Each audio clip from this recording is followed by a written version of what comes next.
basically coming to tutor me. And throughout the week, she had come like 2 to 3 times out the week, every week when I was in first grade. And then I started going over to Shabbat dinners on Friday nights and spending the night and everything like that after a while. And she just adopted me into the family. And then that's when I met Hirsch probably like a year later. I think he was about 2 years old and I was about six. Um, and we just instantly connected because I always wanted a little brother. And he was that to me, he still is. Um, and I started living with Marcy when I was in seventh seventh grade, and all the way up until I was out of high school, 18 years old. And she showed me everything about the Jewish community, all the blessings and everything like that. She almost sent me to uh, to a Jewish school, but I denied it. But she showed me a different life. She basically saved my life, because I was growing up in a hard neighborhood in Chicago called Cabrini Green on the north side, and I saw it all over there. And once I was going to her house, it was like vacation, you know. Like I loved going to her house. And with Hirsch and your trips to Israel, maybe Oh tell yeah. about. So I've been to Israel 4 times. One of them was for Hirsch Bar Mitzvah, and there, I didn't know how to speak the language, so he was the big brother there. He showed me around. It was fun. I love going to Israel. Um, and with me and him, he's I'm a sports guy and he's not so good at sports, but he always tried it. But he's very good at knowing what's going on in sports, around sports, basically. And we went to Passover camp together. He showed me everything there and everything like that. And yeah, we had a great relationship. And let me chime in for a minute.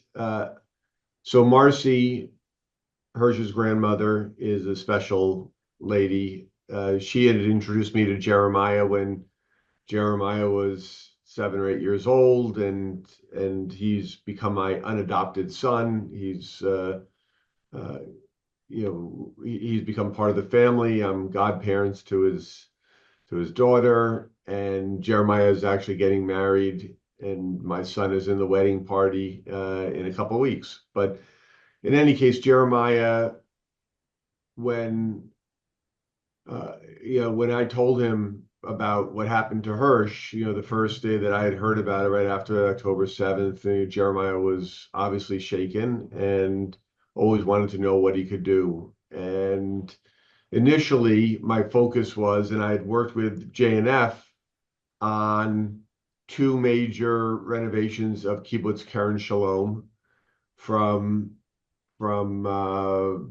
my first visit there was during Suketan, Operation Protective Edge in 2014.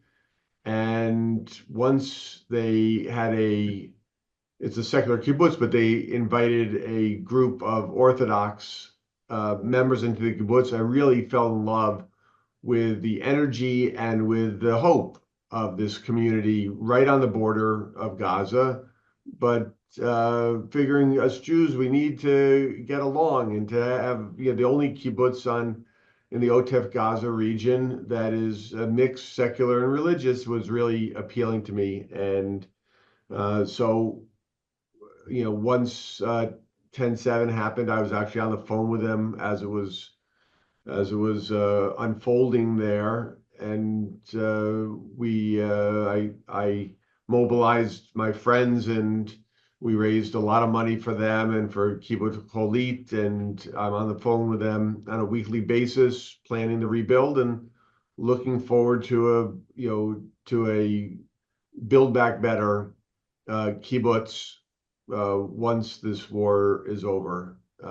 In the meantime, we all know what's been happening in Chicago and in the country as far as the anti-Semitism, as far as the hijacking on the narrative by and I refuse to call them progressive or the left. I just the illiberal people that are out there and don't seem to care about what happened on 10/7, don't seem to care about the hostages. And I'm just looking on a daily basis for different opportunities to stand up and say, 80% of the population supports Israel, and there's a vocal minority here, and we're not going to let them uh, take over the narrative. And so I had said to Jeremiah, I'm thinking about buying this truck. Are you in? And Jeremiah was like, I'm in. And he had been working as a truck driver at the time, and so it was a natural. We actually now have two trucks, and so Jeremiah's best friend, Ladante, uh, who also knows Hirsch, said, I'll drive the other truck. So the two of them are out there and on a daily basis, and they are not only bringing notice to and keeping the hostages in the forefront, but also anti-Semitism. And Jeremiah, why don't you tell them some of the stories about what you found when you're on the road, both the positive and negative reactions, and also our recent initiative where Jeremiah is 2 for 2 in helping defeat anti-Semitic, anti-Israel House of Representative that have recently run. Why don't you tell? So a few things that I went, well, negative, um, that I went through driving the truck. I got called a white supremacist twice, which is funny. And I got a lot of people, saying, "What are you doing this for?" And they do stuff at the truck, give me the middle finger and everything like that. Few people said, you know who you are?" and stuff like that. Um, and I try to talk to them, but they never want to talk. Um, it's just mm, like what's another I'm trying to think of another story. Well, last week somebody actually looked at the truck and showed me their butt, which is crazy. Um, but I see a lot of positive now since the encampments and stuff is not up. But when the encampments was up, I tried to talk to them. I would sit out in front of DePaul and everything like that, and and explain why I'm doing this and everything like that. They just never wanted to talk. And So tell them about your trip to New York and then your trip to St. Louis this week. I went to New York. What was that, like a couple weeks ago? A A few few weeks weeks ago, ago. yeah. And what was his You name? campaigned for George Latimer. Yeah, I had campaigned for George Latimer for a whole week. Driving around New York and everything like that, and that was amazing. I had a few people, offer me money and say you should you should vote for the other guy. not not that I guy. told Jeremiah, take the money and Yeah, this in St. Louis it was really kind of smooth. I ran into just a few people, that was voting the other for person Corey Bush. for Corey Bush, but not that many people. A lot of I run into three people that said, you voting for the right guy, basically. And that's it. So Jeremiah's 2 for 2 right now in defeating the squad members. Yeah. We're going for 3 when next, I think on Sunday, Jeremiah's leaving to go up to Minneapolis to go campaign against Ilhan Omar. That one's a longer shot, but the guy's got a good record so far, Jeremiah. Yeah. So we're hoping he goes 3 for 3. Uh, but in general, we're trying to find every way we can at making sure that nobody forgets about the hostages. One thing that I should mention is an upcoming initiative, as I'm sure all of you know, that in 2 weeks from now, the Democratic Convention is coming to Chicago. And there is a huge pro-Palestinian rally scheduled, but the city has not granted any permit for a pro-Israel rally. And so what we're doing is 2 fronts. Jeremiah and Ladante are going to be driving the trucks around all of the hotels where the people are staying for the convention. And I am setting up a hostage square. I have a 15,000 square foot piece of land that's directly on the route from downtown to the United Center, where the convention will primarily be held. And I have 6 artists coming in from Israel. Well, I'm sorry, 3 from Israel, 3 from various places in the United States. And they are each putting together an installation that deals with 10/7, the hostages, anti-Semitism, and something that is all near to them. So that will be and I've already seen what they're going to be creating. It will be incredible. Additionally, we're going to have the set Shabbat table for all the hostages.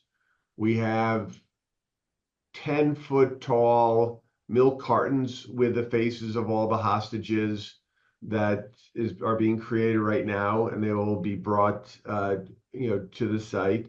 We have a dozen other initiatives that this site will create.